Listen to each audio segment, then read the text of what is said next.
de Paula. Entrevista.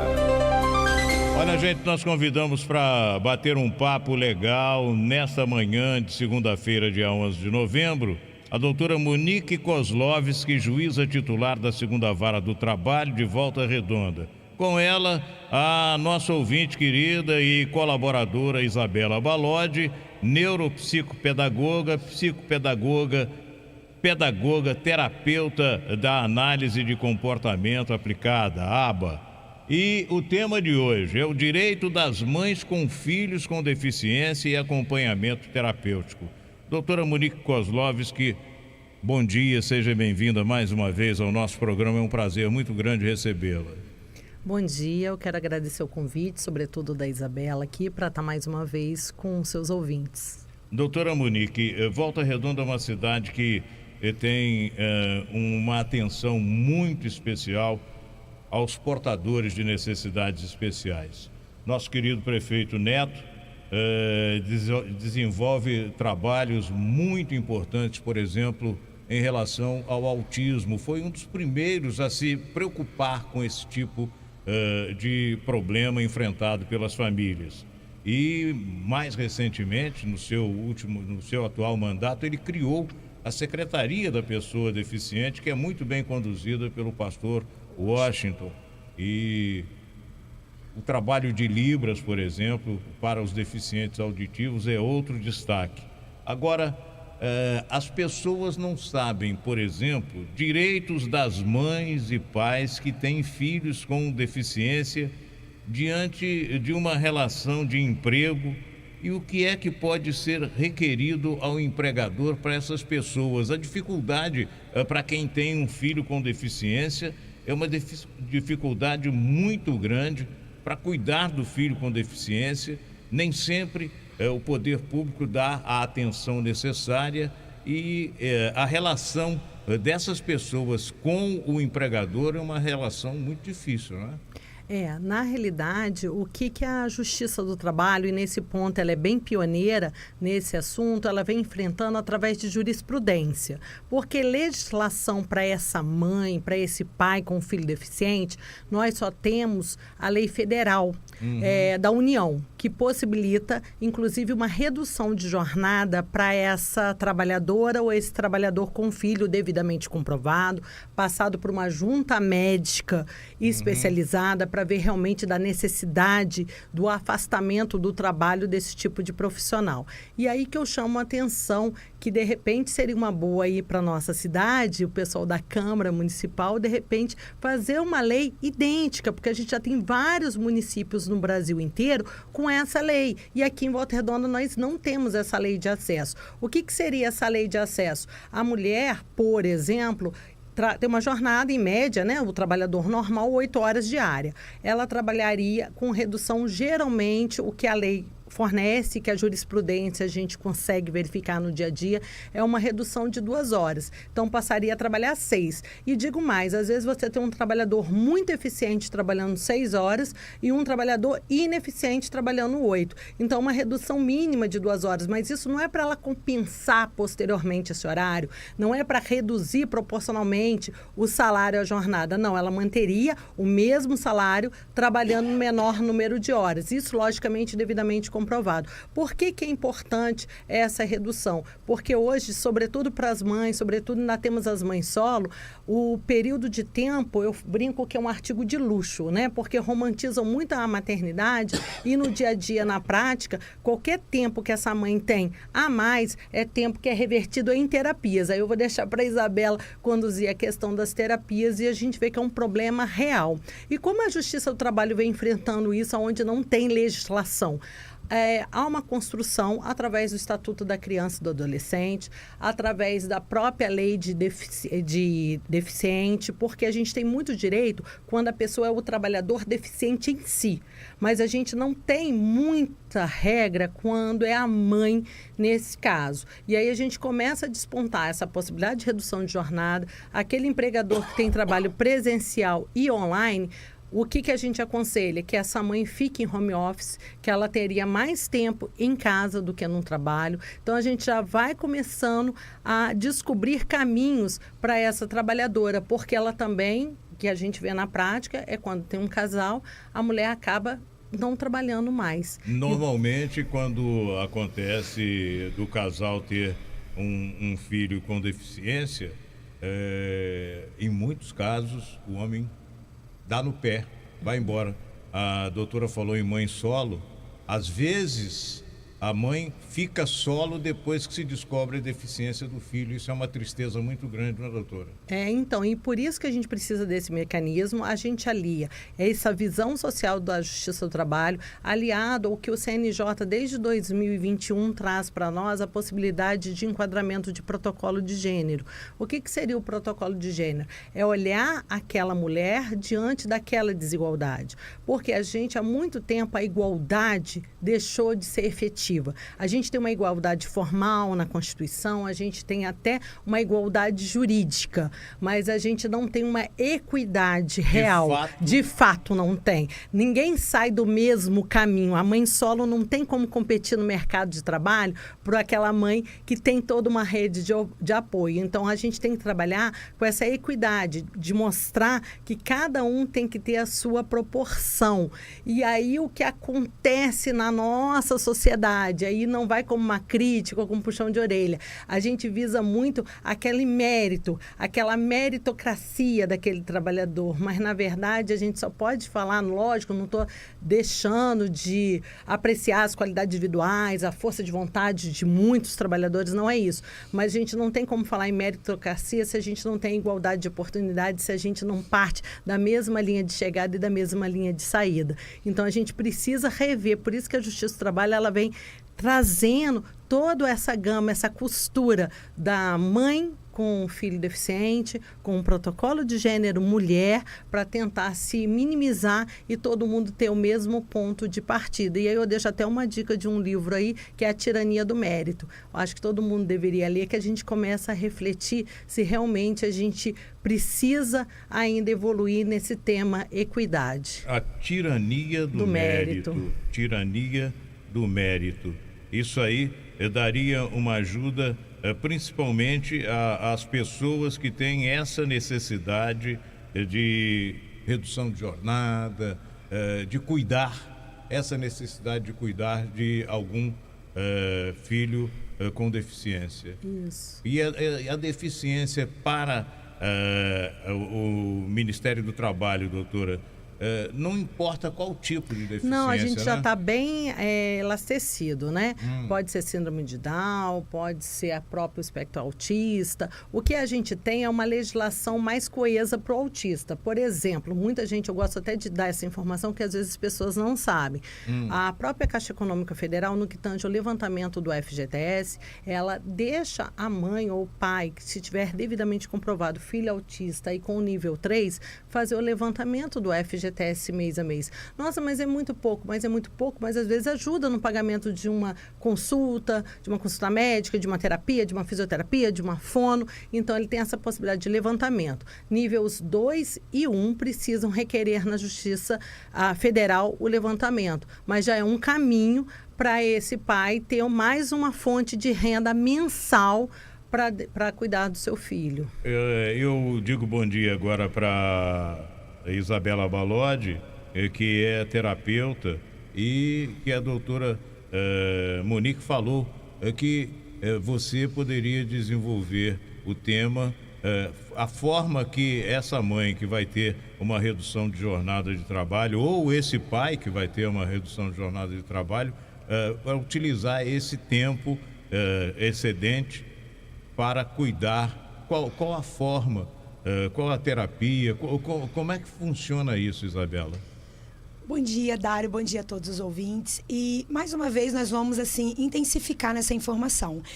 Melhor que o diagnóstico é uma terapia. Então, enquanto você está naquela jornada de, como a doutora falou, a questão de ter uma comprovação de que seu filho tem alguma deficiência ou algum transtorno, você precisa procurar ajuda para aquele momento. E aquele momento, a melhor ajuda é o quê? O estímulo terapêutico, aonde a gente desenvolve na terapia. Então, essa redução de jornada vai contribuir para que a mãe tenha espaço, e muitas das vezes eu no consultório eu dou declaração de comparecimento para aquela mãe que está naquele momento.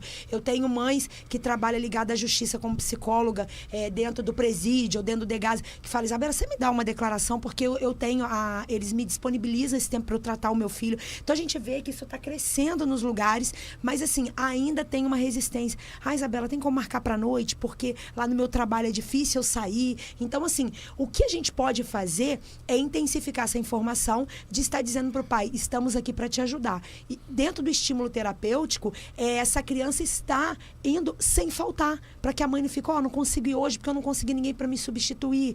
Então, assim, vamos contribuir para que essa informação chegue até as famílias. E esses encontros com o terapeuta acontecem uma vez por semana, 2 vezes por semana? Como é que funciona isso, Isabela? Sim, a rotina da terapia, Dário, varia de cada paciente, tá? A maioria dos pacientes, geralmente, ele faz terapia, dependendo do nível de suporte. Vou pegar o autismo aqui, 3 e 4, ele faz terapia todo dia. Porque um dia é fono, um dia é TO, um dia é psicopedagogia. Eu tenho pacientes que faz comigo 2 vezes na semana.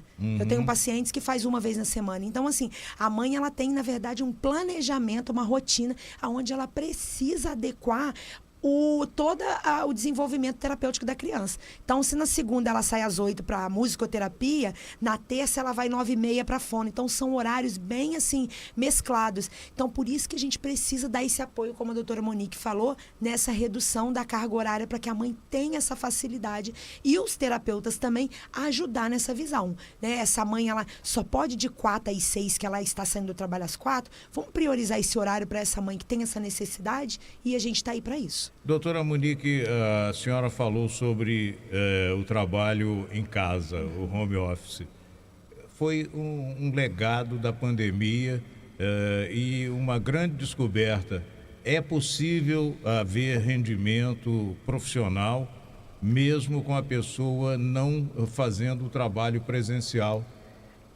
E essa questão da mãe com filho deficiente, inclusive a gente tem previsão na própria CLT de dar preferência para o trabalho telepresencial, que está no artigo 75F. Isso a gente tem até legislação trabalhista para o empregador privado aí, para essa mãe ficar no tele. Na verdade, eu falo que nos ambientes de trabalho, seja presencial, seja online, tem vantagens e desvantagens, né? Não dá para a gente botar um marco, o que seria melhor ou pior. Mas um dos traços da pandemia foi esse legado do home office e, estatisticamente, quem está em home office, isso já é comprovado por pesquisas internas até do próprio tribunal, que as pessoas costumam trabalhar 30% a mais em home office do que no presencial. Mas, por outro lado, surge um grande problema, que como aquela pessoa se afasta da equipe, aí alguns sentimentos, tipo pertencimento, senso de equipe, convivência social, aí eles vão sendo restringidos. Mas, em termos de produção, já é comprovado estatisticamente que a produção aumenta em home office do que no presencial. Olha, gente, são 8h31, hora do gostoso café favorito, agora 8h31. Para completar essa entrevista com a doutora Monique Kozlovski, juíza titular da 2ª Vara de Trabalho de Volta Redonda, a gente pergunta: há a possibilidade de aplicação de protocolo de gênero às mulheres, neste caso? Isso, até deu uma adiantadinha e realmente há a possibilidade, sim, desse protocolo de gênero. Deve ser requerido. E qual é a grande vantagem do protocolo hoje no processo? Vamos dizer assim, vou tentar explicar de forma bem simples. Primeiro, a palavra daquela mulher vale.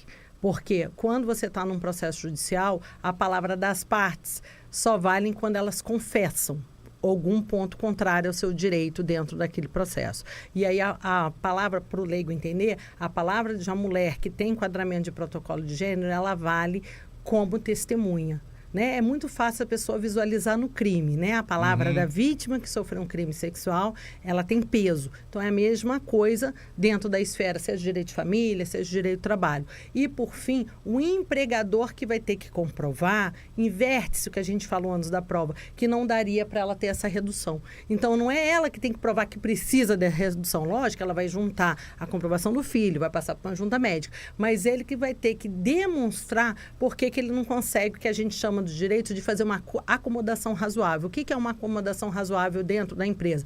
É tentar colocar o empregado naquele melhor cargo de aproveitamento com compatibilidade com as suas necessidades pessoais, que no caso seria a mãe com o filho com deficiência. O risco grande é de perder o emprego, né, doutora? Mas quando entra com a ação e se vier ser dispensado sem justificativa, já cai na discriminação, né? Por mais que ele dispense sem justa causa e motivadamente. Mas se a mulher requer isso na justiça e depois ela vem ser dispensada, a dispensa já está configurada como discriminatória. Então, é também um alerta para o patrão. É um alerta, que também não é tão fácil assim, dizer assim, simplesmente vou dispensar porque está me dando problema, né? Que às vezes pode pensar dessa forma. Mas aí ele vai ter que justificar o motivo porque ele dispensou, ainda que sem justa causa, porque ela estava, na verdade, enquadrada nesse protocolo de gênero. São direitos que muitas vezes as pessoas desconhecem e é importante que se tome conhecimento. À medida que o tempo passa, cada vez mais a gente tem declarações de pessoas que descobrem que têm filhos com, principalmente, o espectro autista, não é Isabela? À medida que o tempo passa, isso está aumentando, não é? Sim. Na verdade, Dário, muitas pessoas até me perguntam por que até ontem a gente não tinha essa proporção. É porque hoje intensificou as especializações, os estudos e a busca por isso. Meu filho não é mais visto aquele como bagunceiro, é um menino preguiçoso. Então, quando a mãe busca ajuda, ela descobre que ele tem algumas características, talvez do TDA, que é o transtorno de déficit de atenção, e talvez aquela criança que é um pouco mais acelerada, ela pode ter o grau da hiperatividade. Então, assim, dentro de tudo isso que a gente conversou, o mais importante é você dar atenção ao seu filho. Começar a acender um alerta de que eu posso ajudar meu filho independente da característica que ele apresenta. E eu acho que isso é muito importante. E se puder complementar a fala da Isabela, eu não sou especialista nessa área, mas eu sempre falo isso, até em algumas decisões. Diagnóstico não é destino. Eu acho que é muito importante a gente falar isso, né? Sim. Que as leis, às vezes, ela tem um engessamento natural, porque imagine como que você vai mudar a legislação a cada 2, 3 dias. E a sociedade evolui muito rapidamente. Então, por isso que a gente precisa dessa construção da jurisprudência que a gente fala, dos operadores de direito, dos advogados, em tentar essa matéria, né? Para a gente tentar meio que pacificar e trazer, vamos dizer assim, uma luz do túnel, porque eu brinco também. Nasce uma mãe, nasce uma culpada. Estou brincando, mas assim, o sentimento da mãe é muito grande. Eu vejo isso, né, nas audiências de culpa. Culpa por não estar presente, culpa por não estar no meu trabalho. Então, a culpa, ela dissemina, né? Então, acho que a gente, como justiça social, a gente tem que ligar esse alerta e tem que tratar diferente ou diferente. Né? Trata igual, quem é igual? A equidade real dentro da justiça do trabalho. O diferente tem que ser tratado também de forma diferenciada, sem dúvida alguma. Doutora Monique, obrigado pela presença. Muito Isabela, muito obrigado também. Só posso dar uma última dica, Dário? Com certeza, doutora. doutora. Livro que eu acho assim, toda mãe, né? Que, a gente já tem a tirania do mérito,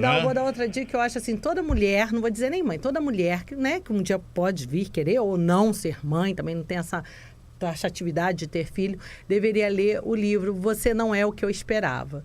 É um quadrinho, por incrível que pareça. O próprio escritor desse quadrinho, na sua segunda filha, ele descobre que a filha tem síndrome de Down.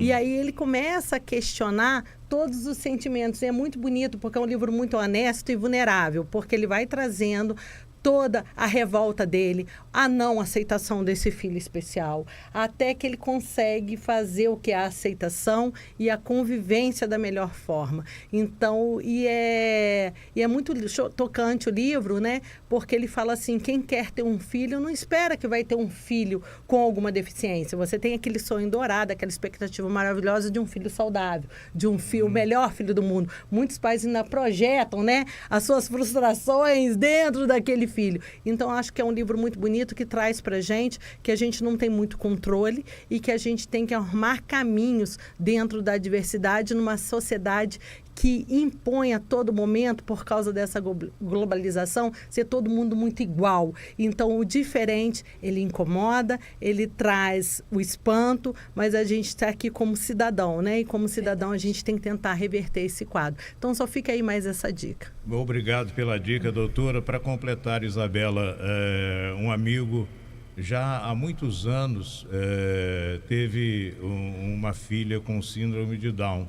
E quando ele teve aquele choque, a doutora Monique está sugerindo aí, você não é o que eu esperava. Quando ele teve aquele choque, alguém disse para ele, não sei se terapeuta, médico e tal, esse aí vai ser seu filho eternamente, vai ser a sua companhia até o fim da sua vida.